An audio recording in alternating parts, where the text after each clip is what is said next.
জয়রাম। শ্রী শ্রী রাম ঠাকুরের জীবনী এক জীবন্ত গীতা, নিষ্কাম ধর্ম আর সন্ন্যাসের জীবন্ত বিগ্রহ, বেদান্তের এক প্রাণময়ী মূর্তি। আমি আজ বিদ্রোহী কবি কাজী নজরুল ইসলামের সঙ্গে শ্রী শ্রী ঠাকুরের সাক্ষাতের একটি ঘটনা আপনাদের কাছে বলবো। ঘটনাটি ঘটেছিল যখন কাজী নজরুল ইসলাম চিরতরে বাকরুদ্ধ হয়ে যাবার কিছুদিন আগে। সকাল 10টা কি 10:30 হবে, কাজী নজরুল কুঞ্জবাবুর বাড়ির একতলার ঘরে ঢুকলেন। তখন কুঞ্জ মজুমদার বাবুর বাড়ির একতলায় সপরিবারে বাস করতেন সদানন্দ চক্রবর্তী মহাশয়। কবিকে ডেকে তিনি আহ্বান করে বৈঠকখানায় বসালেন। কবির হাতে একটি থলে দেখে সদানন্দবাবু ভাবলেন হয়তো বাজার করতে গিয়ে বের হয়ে তিনি চলে এসেছেন। খেয়ালি কবির ভাবসাব তার ভালোই জানা ছিল। ডাক্তার বিধানচন্দ্র রায় বাড়িতে যাতায়াতের সময় তার সাথে কবির আলাপ পরিচয় ঘটে। কবিকে বসতে দিয়ে সদানন্দবাবু বললেন, কাজীদা, কি মনে করে আমার মতো দিনেহীনের ঘরে আগমন?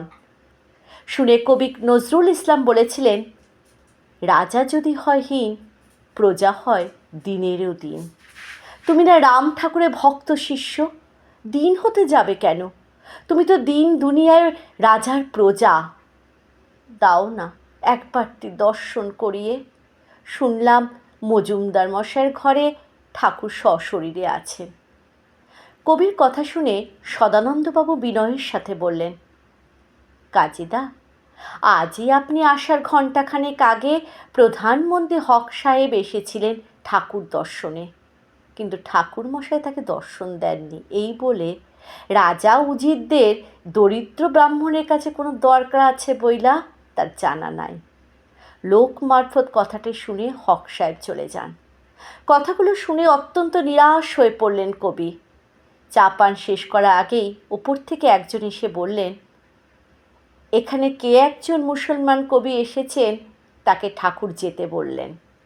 কাজীদা কাল বিলম্ব না করে সদানন্দবাবুর দিকে ছলছল চোখে তাকিয়ে ওপরে উঠে গেলেন। সদানন্দবাবুও কবির পেছনে পেছনে গেলেন।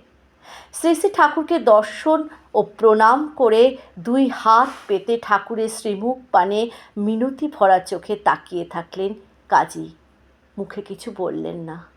কবির করুণ দৃষ্টিপূর্ণ মুখের দিকে তাকিয়ে ঠাকুর বললেন, এ জন্মে নয়, পরের জন্মে হইব। এই বলে তিনি চুপ হয়ে গেলেন।